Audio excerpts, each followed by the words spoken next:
Akala ng iba, pa-chill-chill ka lang. Akala ng iba, pangiti-ngiti ka lang. Akala ng iba, patawa-tawa ka lang. Pero yun ang akala nila. Hindi nila alam na sa kabila ng pagngiti mo, pagiging masaya mo, sa likod nun may mga problema na hindi mo alam kung ano yung gagawin mo. Sa likod nun may mga sitwasyon na hindi mo alam kung sino yung lalapitan mo. Wala naman kasi tayong ibang choice kundi ngumiti na lang talaga at tawanan ng mga problema. Kaya yung akala ng iba na pa-chill-chill ka lang, akala ng iba na wala kang problema, yun ang akala nila. Hindi ba pwedeng magaling lang talagang magdala?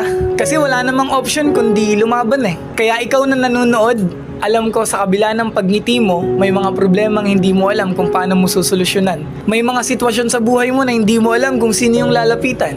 Ngumingiti ka na lang, nagiging masaya ka na lang. Gusto kong sabihin na ipagpatuloy mo yan, maging masaya ka lang, magpahinga ka lang, and then after nun, lalaban ka ulit. Ingat palagi, stay safe.